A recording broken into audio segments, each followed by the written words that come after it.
She lived in fear even when nothing was wrong. Her body woke up bracing for danger that never came. Her heart raced. Her breath stayed shallow. She smiled on the outside, but inside she was always preparing for the worst.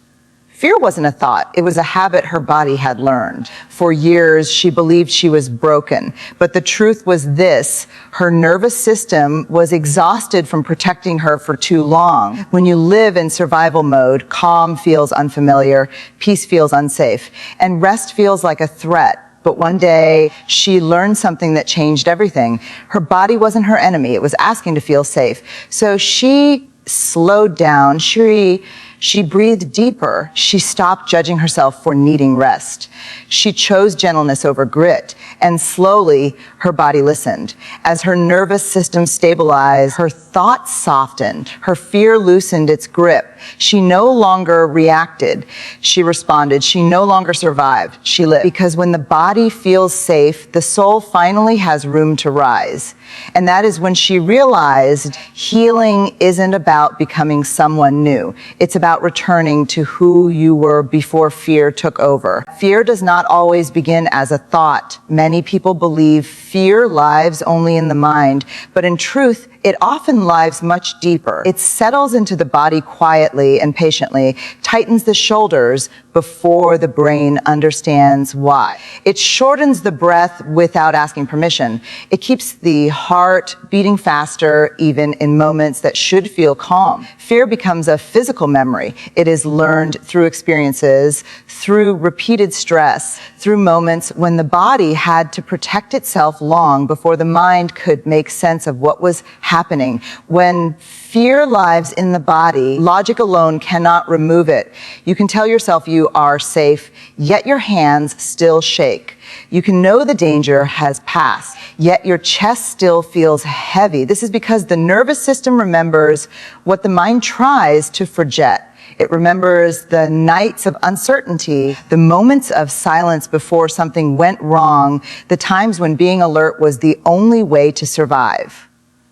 The body learned to stay ready, ready to run, ready to fight, ready to freeze. Over time, this constant readiness becomes a way of living. The body no longer waits for real danger. It reacts to tone changes, to loud noises, to unfamiliar situations.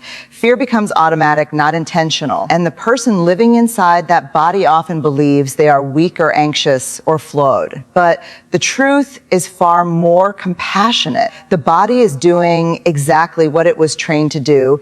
It is trying to keep its owner alive. Understanding that fear lives in the body changes everything. It shifts the question from what is wrong with me to what happened to me. It invites patience instead of judgment.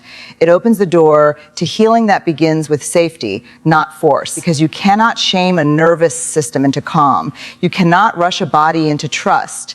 Fear that lives in the body needs reassurance, consistency, and gentleness. When the body finally learns that the danger has passed, fear slowly loosens its grip. Muscles soften. Breath deepens. The heart learns a new rhythm. And in that space, something powerful happens. The mind becomes clearer. Choices feel lighter. Life begins to feel possible again. Fear may visit, but it no longer lives there. Trauma teaches the nervous system to stay on high alert long after the threat is gone. It trains the body to expect danger even in ordinary moments. A slammed door feels like a warning. Silence feels heavy. Rest feels undeserved. The nervous system does not ask whether the danger is real or imagined.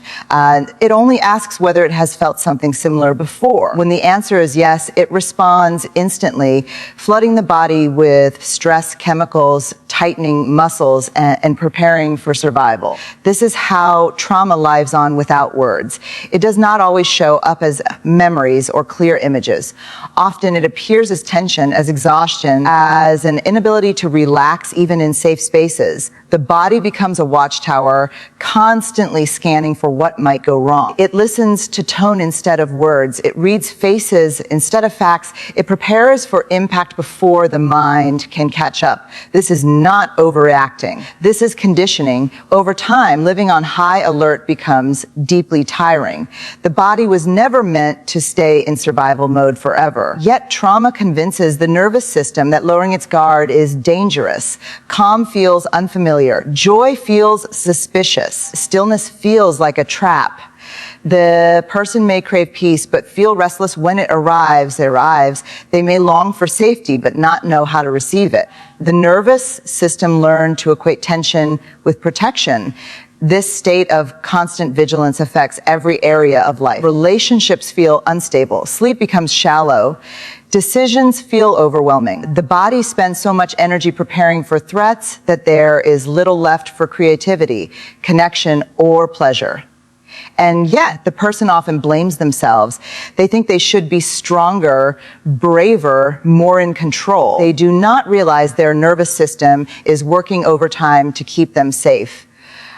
Healing begins when the body is slowly taught a new lesson, that the danger is no longer present, that rest can exist without consequences, that safety can be felt without being earned. This learning does not happen through force or pressure.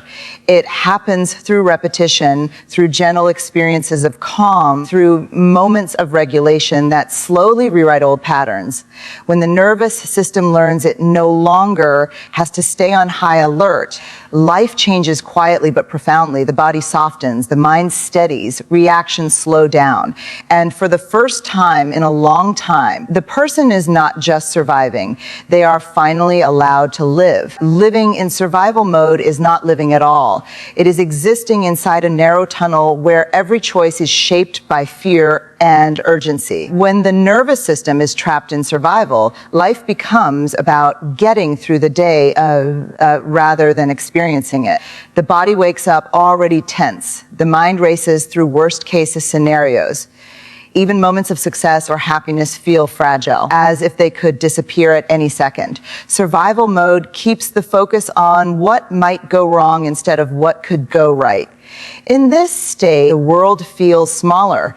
Dreams are postponed. Joy is rationed. Creativity feels risky. The body believes there is no room for expansion because it is too busy protecting itself. People in survival mode often appear strong, capable, and resilient. They keep moving, keep achieving, keep pushing forward. But inside, they are exhausted. Their strength is fueled by adrenaline, not peace. Their motivation comes from fear, not purpose. Survival mode builds invisible walls. It isolates people from others and from themselves. Trust becomes difficult. Vulnerability feels dangerous. Asking for help feels like failure. The nervous system interprets dependence as a threat, so the person learns to carry everything alone. Over time, this isolation deepens the cage. The body remains alert. The heart remains guarded. Life becomes a series of defenses instead of experiences. What makes survival mode especially painful is that it often begins as a necessary response. At some point, it kept the person safe. It helped them endure what they could not escape. But what once protected them eventually becomes a prison. The nervous system does not know when to stop unless it is taught. It keeps sounding the alarm long after the fire is gone. And the person inside that body may not realize they are living behind bars they can no longer see. Breaking free from survival mode does not happen through force. You cannot demand peace from a body that has known only danger. You cannot shame yourself into safety. The cage opens slowly through compassion, through patience, through moments of regulation that remind the body it no longer has to fight. Safety must be felt before freedom can be claimed. When survival mode finally loosens its grip, life expands again. Colors feel brighter. Time feels slower. Choices feel intentional instead of reactive. The body begins to rest. The mind begins to imagine. And the person realizes something powerful. They were never weak. They were surviving. And now they are learning how to live. Healing does not begin in the mind. It begins in the body. True healing starts the moment the body feels safe enough to stop defending itself. For someone who has lived in fear for a long time, safety is not an idea. It is a sensation. It is the feeling of muscles loosening without danger following. It is the experience of a calm breath that does not need to be controlled. It is the quiet moment when the heart slows down and nothing bad happens. The body cannot heal while it believes it is under threat. No amount of positive thinking can override a nervous system that is convinced it must stay alert. This is why healing often feels impossible at first. The body has learned that tension equals protection. Relaxation feels unfamiliar and even risky. The nervous system needs evidence, not reassurance. It needs repeated experiences of safety to learn that it no longer has to fight, freeze, or flee. Creating safety is a gentle process. It comes through consistency, through predictable routines, through environments where the body is not startled or judged. It comes through slow breathing, soft movement, and moments of stillness that are not forced. It comes through relationships where boundaries are respected and emotions are allowed. Each small moment of safety sends a message to the nervous system. You are not in danger right now. As the body begins to feel safe, healing unfolds naturally.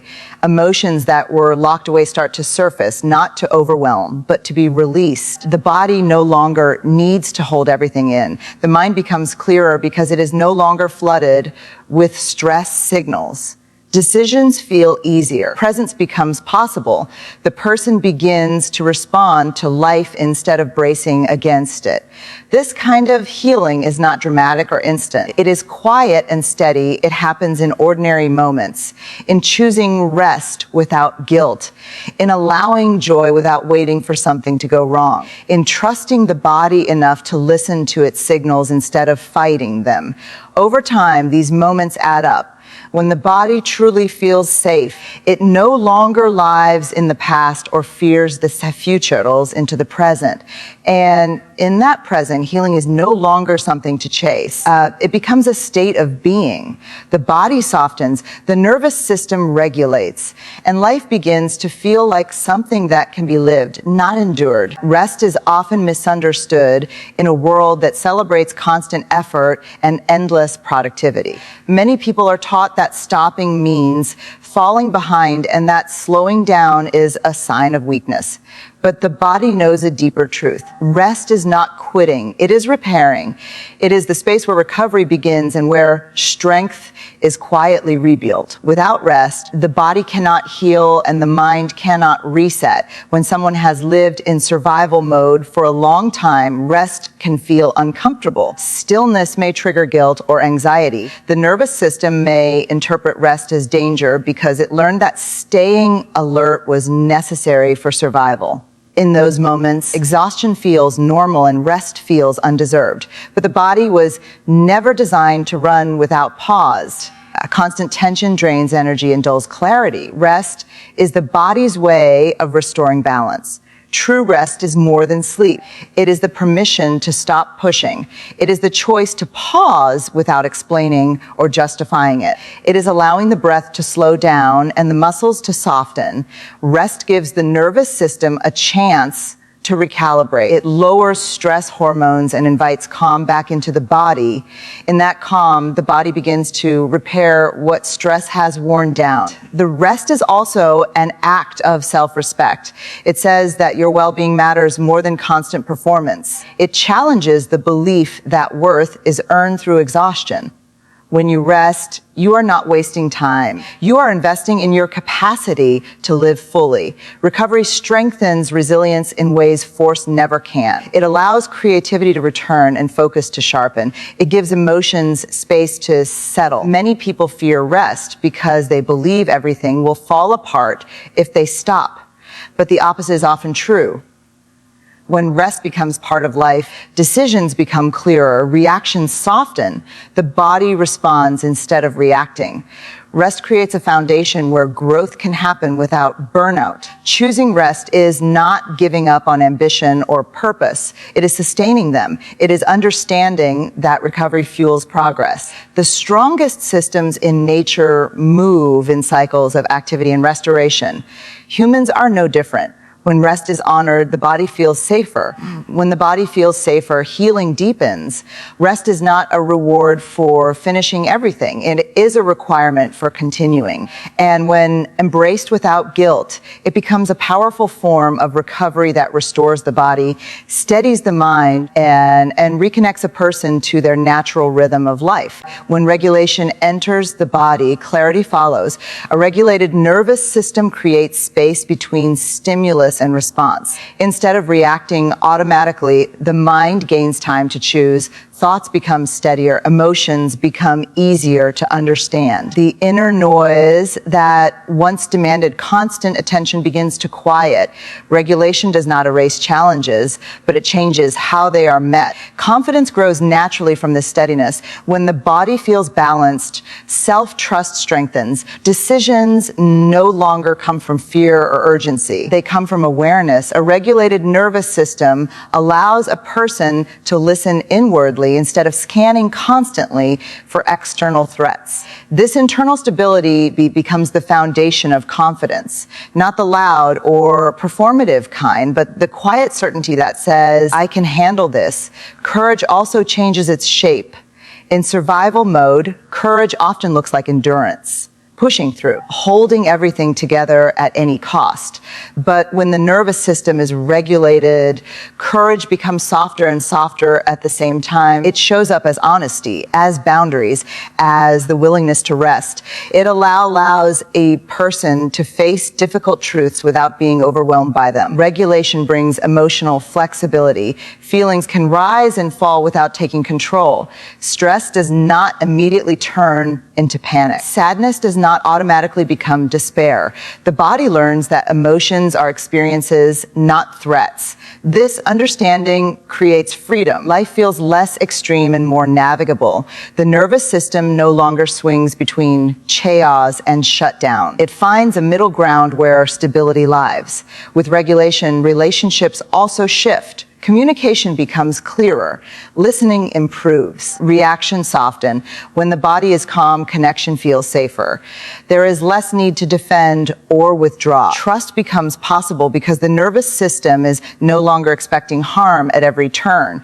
Regulation allows presence, and presence deepens connection. This clarity extends into purpose and direction. When the body is regulated, intuition becomes accessible. The mind is not clouded by constant stress signals. Goals feel aligned instead of pressured. Motivation comes from meaning rather than fear. Action feels intentional instead of reactive. Regulation is not about perfection.